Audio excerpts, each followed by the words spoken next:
ഒരിക്കലും തമാശ പാടില്ലാത്തൊരു കാര്യമാണ് ത്വലാഖ് എന്ന് പറയുന്നത്. ജിദ്ദുഹുന്ന ജിദ്ദുൻ വഹസ്ലുഹുന്ന ജിദ്ദുൻ. അവിടെ കാര്യവും കാര്യം തന്നെയാണ്, തമാശയും കാര്യം തന്നെയാണ്. ത്വലാഖ് ഒരു പെണ്ണിനോട് പറയാണ്, ഞാൻ നിന്നെ മൂന്നും ചൊല്ലി എന്നൊരാൾ തമാശയ്ക്ക് പറഞ്ഞാൽ അത് ത്വലാഖ് തന്നെയാണ്, അവിടെ തമാശയില്ല. ഈ അടുത്തങ്ങനെ ഒരു സംഭവം നടന്നു. ഭാര്യയോട് തമാശയ്ക്ക് പറഞ്ഞു, ഞാൻ നിന്നെ ത്വലാഖ് ചൊല്ലി എന്ന്. അഥവാ ഒരു സുന്ദരിയായ ഒരു പെണ്ണിനെ കണ്ടപ്പോ, ആ പെണ്ണിനെ നോക്കിയപ്പോ ഈ പെണ്ണ് ഭർത്താവിനോട് പറഞ്ഞു, എന്നാ പിന്നെ അവളെ തന്നെ നിനക്ക് കല്യാണം കഴിച്ചൂടെ എന്ന് പെണ്ണ് ഭർത്താവിനോട് പറയുമ്പോ ആ ഭർത്താവ് പെണ്ണിനോട് പറഞ്ഞത്, എന്നാൽ ഞാൻ അവളെ കല്യാണം കഴിക്കട്ടെ, നിന്നെ ഞാൻ മൂന്നും ചൊല്ലി എന്ന് തമാശ രൂപേണയാ പറഞ്ഞത്.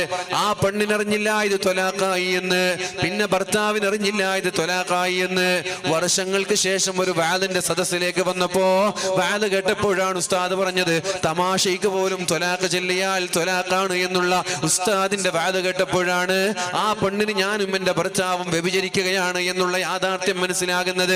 അങ്ങനെ ഭർത്താവിനെയും കൂട്ടി ഉസ്താദിന്റെ സമീപത്തേക്ക് കടന്നു വരുമ്പോ സംഭവം ശരി തന്നെയാണ്, ത്വലാഖ് നടന്നിട്ടുണ്ട്. ഇനി എന്താ പരിഹാരം എന്നറിയോ?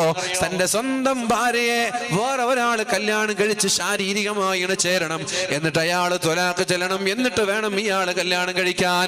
ഇനി അയാള് ത്വലാഖ് ചെല്ലിയില്ലെങ്കിൽ സ്വന്തം ഭാര്യയാണ് അയാൾക്ക് നഷ്ടപ്പെടുന്നത്. അതുകൊണ്ട് ത്വലാഖിൽ തമാശയില്ല.